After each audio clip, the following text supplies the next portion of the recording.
During a routine appearance, Gabriel delivered the kind of one-liner that can haunt a career. We're competitors, not entertainers. Because while Gabriel never mentioned Shedeur Sanders, everyone knew exactly who he was referencing. Shedeur has built a brand that stretches far beyond the football field. Between the high-profile sponsorships, the luxury watches, and the charisma, he's become both a quarterback and a cultural figure. That dual role, athlete and entertainer, has drawn praise from fans and sharp criticism from rivals. Gabriel's statement tapped into that tension, and audiences didn't miss the connection. On X, reactions came fast. Some defended Gabriel, arguing that the focus should stay on winning games, not building a personal brand. Others mocked him, saying the competitor's line reeked of jealousy. But either way, the damage was done. If you're into the real story and all the messy twists they don't show on highlight reels, go ahead and subscribe. And if you're sticking around to see how this Browns QB chaos plays out, you should definitely be subscribed. What should have been a throwaway comment turned into a viral headline. And in today's sports landscape, perception can spread faster than any highlight reel. Shedeur Sanders isn't just a quarterback. He's a walking headline. The son of NFL legend Deion Sanders. The face of a new wave of athlete branding. The Rolex flashing, nil-breaking, sunglasses-selling college football superstar. Some love him. Some hate him. But everyone's watching him. And Dillon Gabriel? Well, he's good. Great even. But he's not Shedeur famous. He's more lunch pail and less limo. More classic grit, less curated drip. And somewhere along the way, that quiet tension between old-school ball and new-school branding must have festered. Because the second Gabriel implied that some guys are more show than substance? Or was on. Within hours, sports Twitter was in full investigative mode. Side-by-side stat comparisons. Clips of Gabriel throwing INTs juxtaposed with Shedeur's game-winning drives. Competitor versus entertainer, memes were flying like penalty flags in overtime.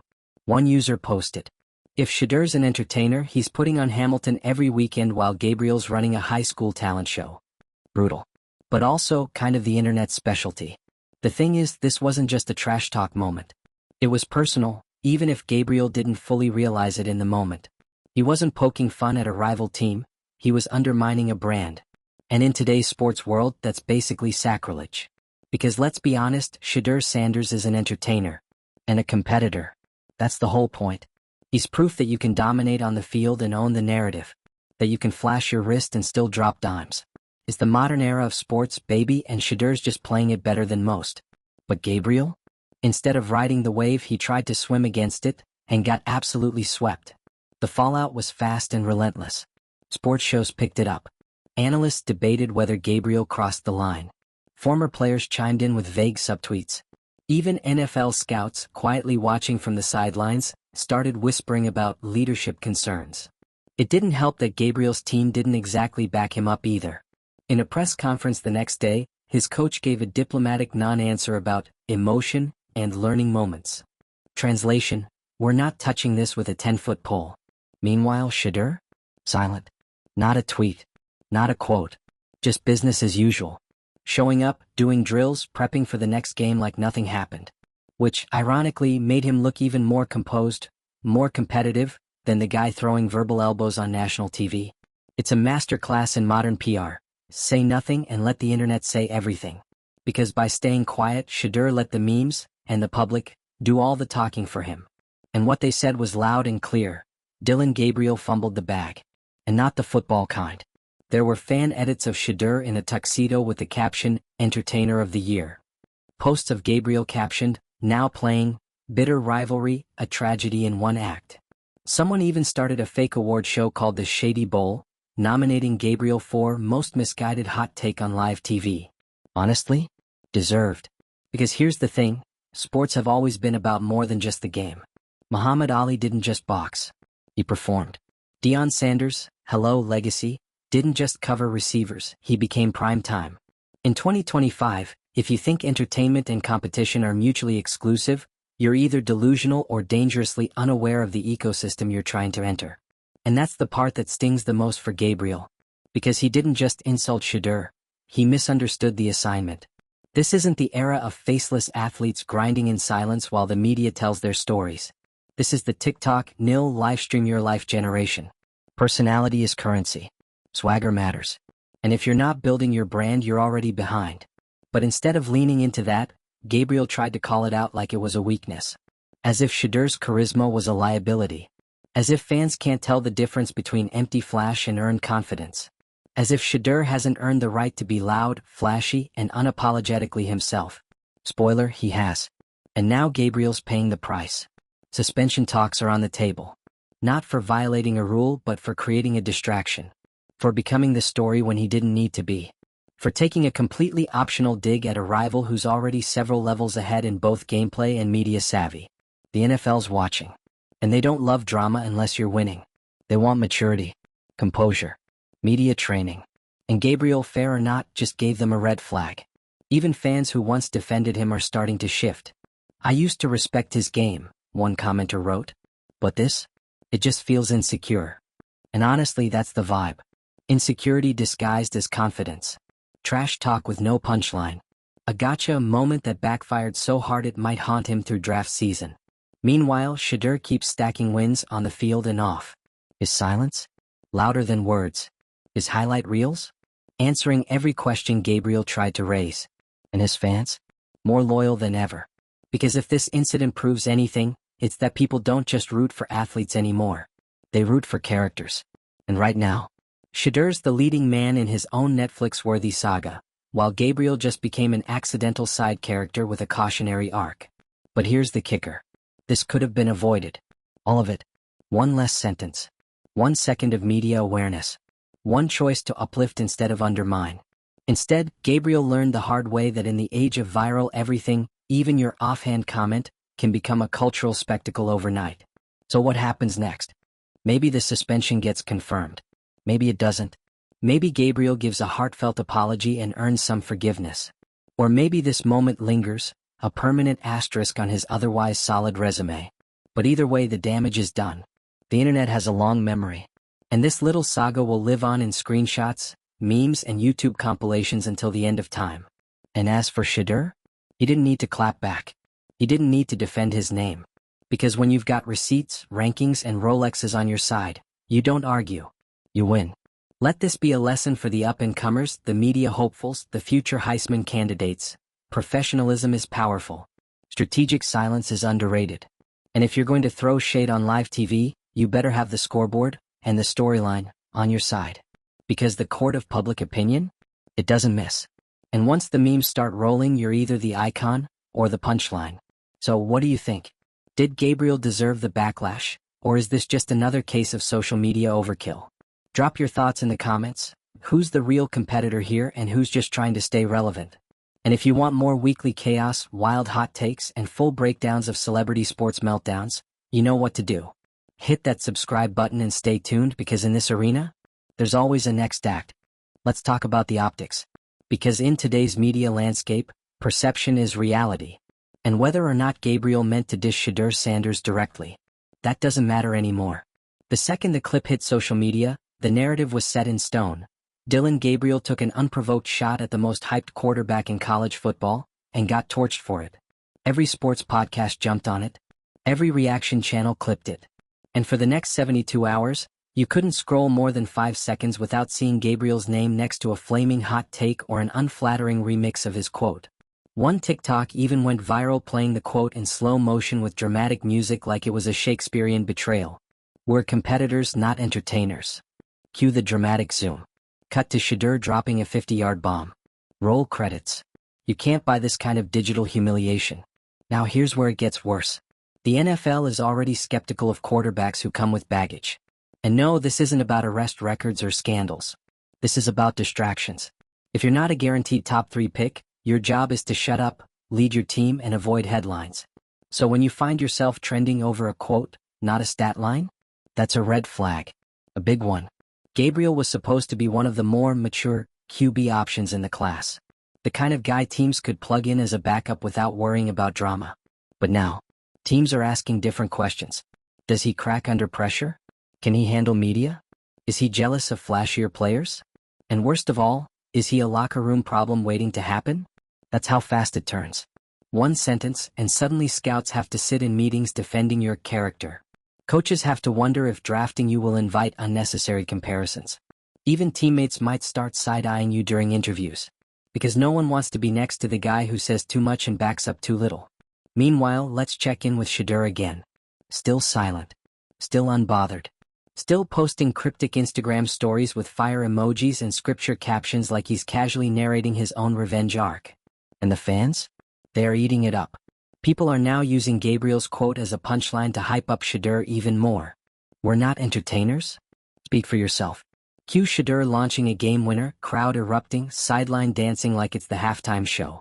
It's poetic in the worst way for Gabriel. But also here's the weird irony. He could have had a moment. He really could have. If Gabriel had used that platform to say something like, Shedeur's a hell of a player, but we're coming for him, it would have been a rivalry. Something juicy, something fun.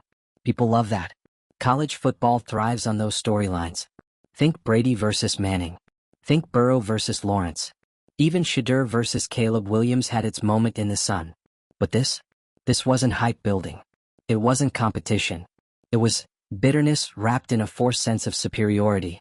As if Gabriel thought he could talk his way into the spotlight without earning it. And that's the thing. You can't fake swagger. Not in 2025. Fans can tell when you're trying too hard. They can smell insecurity like blood in the water. And once they sense it, it's over. You're not just losing the narrative. You've become the narrative. And you know what that means. Memes. Parodies. YouTubers doing dramatic reenactments of the interview with voice filters. Even AI rappers got involved. Someone made a diss track in Shedeur's voice, completely fictional, and it still got more likes than Gabriel's last game highlights.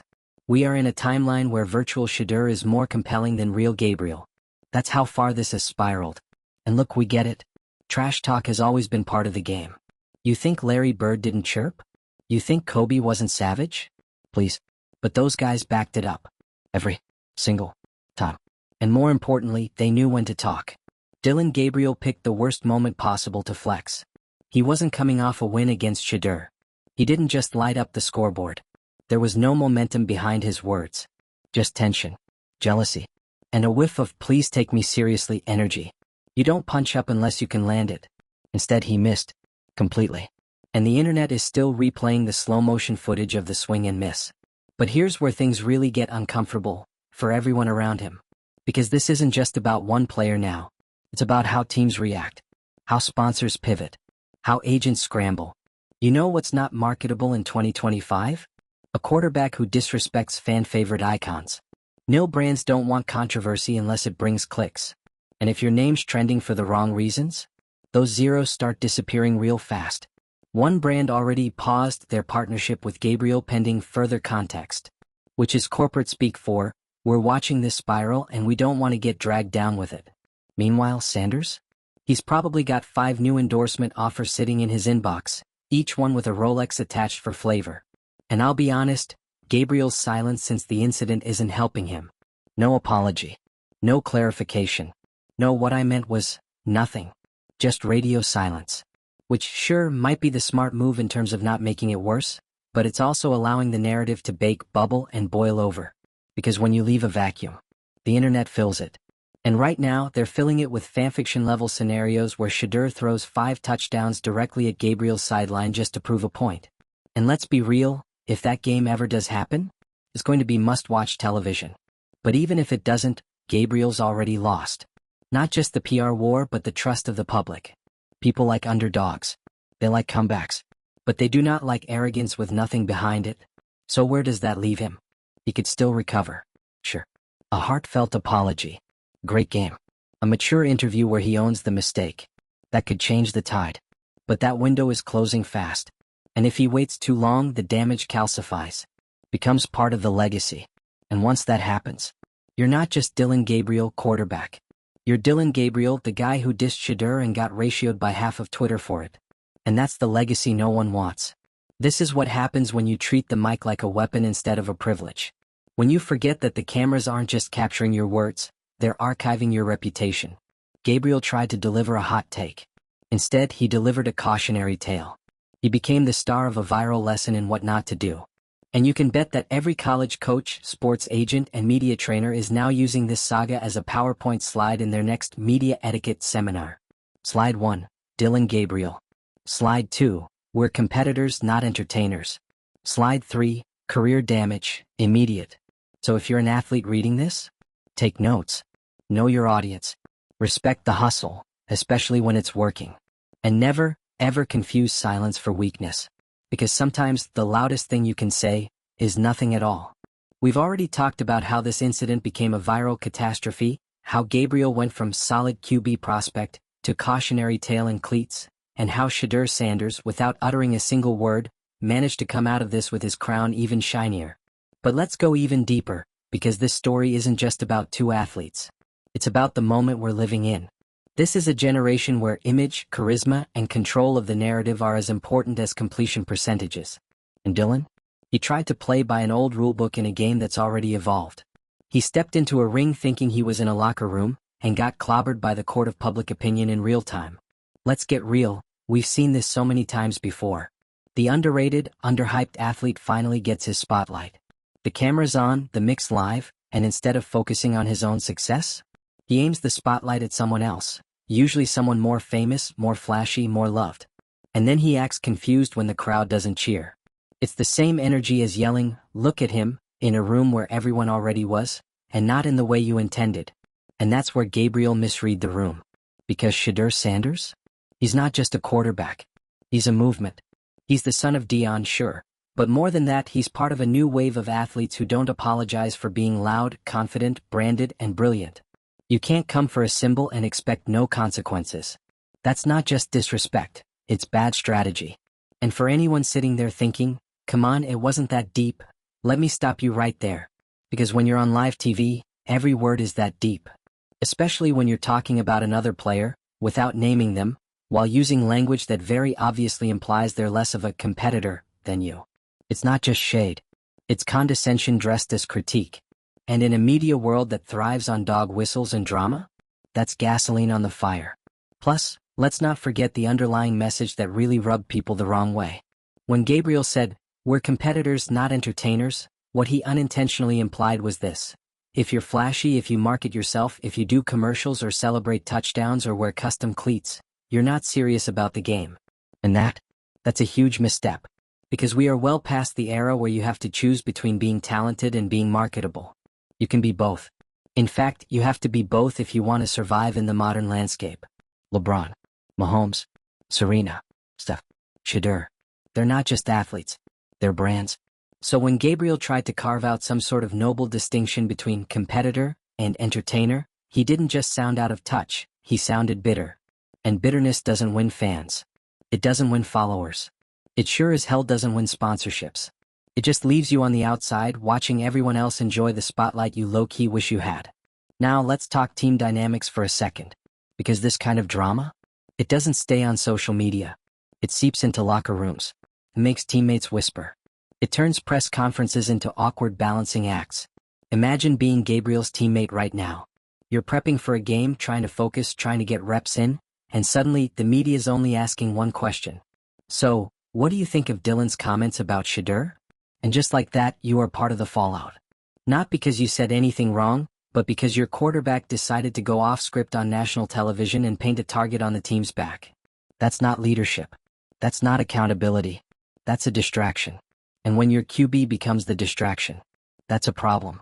Especially when the guy you took shots at is still out there throwing touchdowns, dropping quiet flexes on social media, and letting the scoreboard speak for itself. Because that's the real win, right? Letting your play do the talking? Shedeur's entire vibe post-drama has been nothing but vibes and victory. He's not clapping back, not feeding the narrative, not throwing shade. He's just elevating. And that silence? That strategic restraint? It hits harder than any quote could. It makes Dillon's comments look even smaller in comparison. Even pettier. Like a side note in a story where Shedeur is clearly the protagonist. You know what the internet loves more than a clapback? A cool, calculated, unbothered king. And that's exactly what Sanders is giving right now.